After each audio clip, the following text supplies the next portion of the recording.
അഹമ്മദാബാദ് സ്റ്റേഡിയത്തിൽ തടിച്ചുകൂടുന്ന പതിനായിരങ്ങളെ നിശബ്ദമാക്കി കിരീടമണിയുന്നതിനേക്കാൾ സംതൃപ്തി നൽകുന്ന മറ്റൊന്നും ഉണ്ടാകില്ല.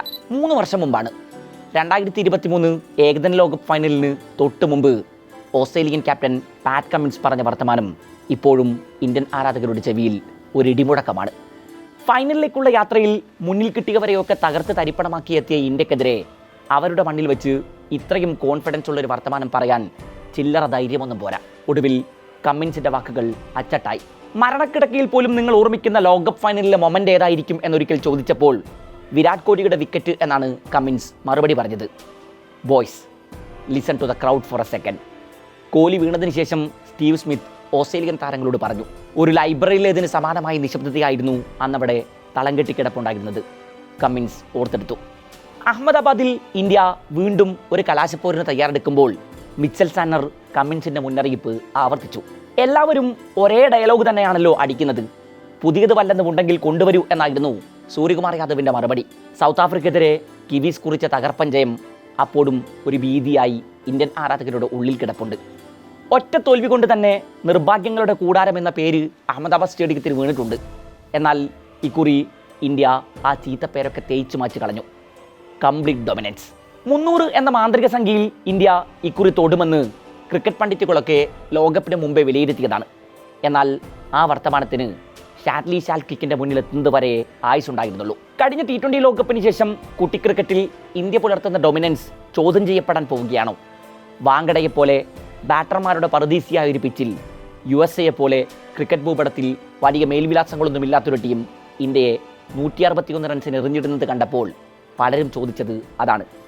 അഭിഷേക് ശർമ്മ മുതൽ അക്സർ പട്ടേൽ വരെ നീണ്ടു കിടക്കുന്ന ബാറ്റിംഗ് ലൈനപ്പ് ഒരു ചീട്ട് കൊട്ടാരം പോലെയാണ് അന്ന് തകർന്നടിച്ചത്. 9 പേർ കൂടാരം കയറി. ക്യാപ്റ്റൻ സ്കൈ ഇല്ലായിരുന്നെങ്കിൽ ഇന്ത്യ അന്നൊരു നാണക്കേടിലേക്ക് എടുത്തെറിയപ്പെട്ടേനെ. അന്ന് സൂര്യയുടെ ക്യാച്ച് നഷ്ടപ്പെടുത്തി കളയുന്നുണ്ട് USA എന്ന കാര്യവും മറന്നു കളയരുത്. നമീബിയയ്ക്കും നെതർലൻഡ്സിനുമെതിരെ ഇന്ത്യ ഒരേ പിഴവുകൾ ആവർത്തിച്ചു. 6 ലെഫ്റ്റ് ഹാൻഡർമാരെ കുത്തിനിറച്ചുണ്ടാക്കിയ കോമ്പിനേഷനെ ഓഫ് സ്പിന്നർമാരെ വെച്ച് പൊളിക്കാൻ ചെറിയ ടീമുകൾ വരെ തയ്യാറെടുത്തു. അത് വിജയിക്കുകയും ചെയ്തു. നമീബിയക്കെതിരെ സഞ്ജു 11-ൽ ഇടം പിടിച്ചെങ്കിലും 5 ലെഫ്റ്റ് ഹാൻഡർമാർ അപ്പോഴും ടീമിൽ ഉണ്ടായിരുന്നു. ഇന്ത്യയുടെ 3 ലെഫ്റ്റ് ഹാൻഡർമാരെ അന്ന് വീഴ്ത്തിയത് ജെറാഡ് ഇറാസ്മസ് എന്ന ക്രിക്കറ്റ് ലോകത്ത് അത്രക്കാർക്കും സുപരിചിതനല്ലാത്തൊരു ഓഫ് സ്പിന്നറാണ്. ഇന്ത്യക്കെതിരെ നെതർലൻഡ്സിനായി ബോളിംഗ് ഓപ്പൺ ചെയ്തത് ആര്യൻ ദത്തായിരുന്നു. 1-ാം ഓവറിൽ അഭിഷേക് ശർമ്മയെ വീഴ്ത്തിയ അയാൾ പവർ പ്ലേക്ക് മുമ്പേ ഇഷാൻ കിഷന്റെയും കുറ്റിതെറിപ്പിക്കുന്നുണ്ട്. പാകിസ്ഥാനെതിരെ സൽമാൻ ആഗയുടെ ഇരയായിരുന്നു അഭിഷേക്. ദക്ഷിണാഫ്രിക്കെതിരായ മത്സരത്തിൽ എയ്ഡൻ മാർക്രം ആദ്യ ഓവർ ചെയ്യാനെത്തി. ഇഷാൻ കിഷൻ ആ കെണിയിൽ വീണു. ഇന്ത്യ അഹമ്മദാബാദിൽ അന്ന് നാണം കെട്ടു. തൊട്ടടുത്ത മത്സരം സിംബാബ്വേക്കെതിരെയായിരുന്നു. ക്യാപ്റ്റൻ സ്കൈ ടീമിലെ ചേഞ്ചുകൾ പ്രഖ്യാപിച്ചു. റിങ്കു സിംഗിന് പകരം സഞ്ജു സാംസൺ 11-ൽ എത്തുന്നു. ചെപ്പോക്ക് ഹർഷാരവങ്ങളോടെയാണ് അതിനെ വരവേറ്റത്. അവിടെ മുതലാണ് കളി മാറിയത്. കാര്യവട്ടത്ത് വെച്ച് സഞ്ജുവിൻ്റെ കയ്യിൽ നിന്ന് വാങ്ങിവെച്ച കീപ്പേഴ്സ് ഗ്ലൗ സഞ്ജുവിനെ തിരിച്ചേൽപ്പിച്ചു സ്കൈ. സിംബാബ്വേക്കെതിരെ വെറും 24 റൺസായിരുന്നു സഞ്ജുവിൻ്റെ സംഭാവന. എന്നാൽ ആ ഇന്നിങ്സിന് ശേഷം അയാളെ അഭിനന്ദിക്കുന്ന ഗംഭീറിൻ്റെയും സിതാൻഷു കോട്ടക്കിൻ്റെയും ചിത്രം ഒരു സ്റ്റേറ്റ്മെൻ്റ് ആയിരുന്നു. പിന്നെ വിൻഡീസിനെതിരെ ഒരു ജീവൻ മരണ പോരാട്ടം. മഴ കളിമുടക്കിയാൽ പുറത്തേക്കുള്ള വഴി തുറക്കും. എന്നാൽ ഈഡൻ ഗാർഡൻസിൻ്റെ ആകാശം അന്ന് തെളിഞ്ഞു കിടന്നപ്പോൾ താഴെ ഒരാൾ ഇടിച്ചുകുത്തി പെയ്തു. സഞ്ജു വിശ്വനാഥ് സാംസൺ. അങ്ങനെ ഒരു ഇന്നിങ്സിനായി അയാൾ കാത്തിരിക്കാൻ തുടങ്ങിയിട്ട് നാളുകൾ ഏറെയായിരുന്നു. ഇന്ത്യക്ക് സെമി ടിക്കറ്റ് എടുത്ത് നൽകിയ ശേഷം അയാൾ ആ മൈതാനത്ത് മുട്ടുകുത്തിയിരുന്നു. പിന്നെ ആകാശത്തേക്ക് കൈയുയർത്തി. സെമിയിൽ ഇംഗ്ലണ്ട് വലിയ വെല്ലുവിളിയായിരുന്നു. ജോഫ്ര ആർച്ചറും സാം കറണുമൊക്കെ കെണിയൊരുക്കി സഞ്ജുവിനെ കാത്തിരുന്നു.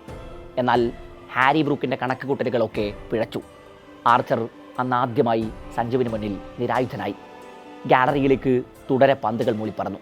എന്നാൽ ജേക്കബ് ബേത്തൽ തിരിച്ചടിച്ചു. സ്കൈ ജസ്പ്രീത് ബുംറയെ വിളിച്ചു. കളി കൈവിട്ടെന്ന് തോന്നിച്ച ഘട്ടത്തിൽ ഇംഗ്ലണ്ടിൻ്റെ പ്രതീക്ഷകളിലേക്ക് അയാളുടെ യോർക്കറുകൾ പറന്നിറങ്ങി.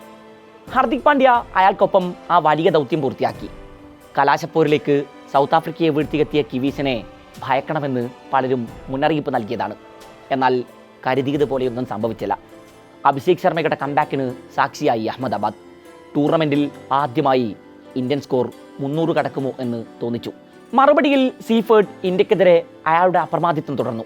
എന്നാൽ മിച്ചൽ സാന്നർ അല്ലാതെ മറ്റൊരാളും പിന്നെ പൊരുതു നോക്കാൻ പോലും നിന്നില്ല. ഡ്യൂ ഫാക്ടർ നിർണായകമായിരുന്നിട്ടും ആ മൈതാനത്ത് ആദ്യം ബാറ്റ് ചെയ്ത് ഇന്ത്യ കുറിച്ചത് 96 റൺസിൻ്റെ കൂറ്റൻ വിജയമാണ്. 2024 T20 ലോകകപ്പിന് ശേഷം സൂര്യകുമാർ യാദവിൻ്റെ നേതൃത്വത്തിൽ ഇന്ത്യ തുടരുന്ന അപ്രമാദിത്വത്തിന് ഫുൾ സ്റ്റോപ്പ് ഇടപെടുമെന്ന് കരുതിയിരുന്ന ഈ ലോകകപ്പിലും ഇന്ത്യ ഡൊമിനൻസ് തുടരുന്നു. ഈ പടയോട്ടത്തിൽ ഒരിക്കലും മറന്നു പോകരുതാത്ത ചില പേരുകളുണ്ട്. അതിലൊന്നാമത്തേത് സഞ്ജുവിൻ്റേതാണ്. ടൂർണമെൻറ്റിൽ ഇന്ത്യ ആകെ 9 മത്സരങ്ങളാണ് കളിച്ചത്. അതിൽ സഞ്ജുവിന് അവസരം ലഭിച്ചത് 5 എണ്ണത്തിൽ മാത്രം. എന്നിട്ടും ടൂർണമെൻറ്റ് അവസാനിക്കുമ്പോൾ അയാളാണ് ഇന്ത്യയുടെ ടോപ്പ് സ്കോറർ. 321 റൺസ്. ലോകകപ്പിൻ്റെ ഒരെഡിഷനിൽ ഏറ്റവും കൂടുതൽ റൺസ് നേടുന്ന ഇന്ത്യക്കാരൻ. കളിച്ച 5-ൽ 3 മത്സരങ്ങളിലും സഞ്ജു അർദ്ധ സെഞ്ചുറി തികച്ചു. 3-ലും വിരലിൽ എണ്ണാവുന്ന റണ്ണുകൾക്കാണ് സെഞ്ചുറി നഷ്ടമായത്. ഈ ടൂർണമെൻറ്റിൽ ഏറ്റവും അധികം സിക്സറുകൾ പറത്തിയത് സഞ്ജുവാണ്, 24 എണ്ണം. 5 മത്സരം കൊണ്ട് ടൂർണമെൻറ്റിലെ റൺവേട്ടക്കാരിൽ 3-ാമതായാണ് അയാൾ ഫിനിഷ് ചെയ്തത് എന്നോർക്കണം. രണ്ടാമത്തെ പേര് ജസ്പ്രീത് ബുംറയുടേതാണ്. കഴിഞ്ഞ T20 ലോകകപ്പിന് ശേഷം വിരാട് കോഹ്ലി ബുംറയെ വിശേഷിപ്പിച്ചത് once in a generation bowler എന്നാണ്. ഇക്കുറി ഇംഗ്ലണ്ടിനെതിരായ മത്സരത്തിന് ശേഷം സഞ്ജു അതേ വിശേഷണം ആവർത്തിച്ചു. 14 വിക്കറ്റുകളുമായി ടൂർണമെൻറ്റിലെ വിക്കറ്റ് വേട്ടക്കാരിൽ 1-ാമതായാണ് അയാൾ ഫിനിഷ് ചെയ്തത്. വിക്കറ്റുകളെക്കാൾ ബുംറയുടെ എക്കോണമിയാണ് പല മത്സരങ്ങളിലും ഇന്ത്യയെ കാത്തത്. 8 മത്സരങ്ങളിൽ 6.21 ആണ് ബുംറയുടെ ശരാശരി എക്കോണമി. കലാശപ്പൂരിൽ കിവീസിനെതിരെ അത് 3.7 ആയിരുന്നു. ഇന്ത്യ തോറ്റ ദക്ഷിണാഫ്രിക്കെതിരായ മത്സരത്തിൽ പോലും ബുംറയുടെ എക്കോണമി 4-ൽ താഴെയായിരുന്നു എന്നോർക്കണം.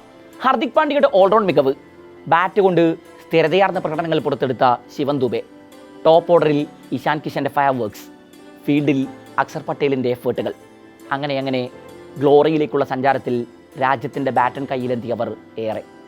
വിട്ടുപോകരുതാത്ത ഒരു പേര് കൂടിയുണ്ട്, ഗൗതം ഗംഭീർ. ആദ്യം ചാമ്പ്യൻസ് ട്രോഫി, പിന്നെ ഏഷ്യ കപ്പ്, ഇപ്പോഴിതാ T20 ലോകകപ്പും അയാൾ ഇന്ത്യൻ ഷെൽഫിലെത്തിക്കുന്നു. അയാളുടെ പിഴവുകളെ വിമർശിച്ചിട്ടുണ്ട് എന്നതൊക്കെ ശരി തന്നെയാണ്. എന്നാൽ ഈ വിജയത്തിൽ ഗംഭീറിനെ മാറ്റി നിർത്തി ഒരു വർത്തമാനം സാധ്യമേയല്ല. So the dominance continues. കഴിഞ്ഞ ലോകകപ്പ് മുതൽ ഇതുവരെ കുട്ടി ക്രിക്കറ്റിൽ ഒരൊറ്റ ടീമിനും ഇന്ത്യക്കെതിരെ ഒരു പരമ്പര വിജയിക്കാനായിട്ടില്ല. ടൂർണമെൻറ്റും. ആരാകും ഈ പടയോട്ടത്തിന് ഫുൾ സ്റ്റോപ്പ് ഇടാൻ പോകുന്നത്? അതോ കാത്തിരിപ്പിങ്ങനെ നീണ്ടു പോകുമോ?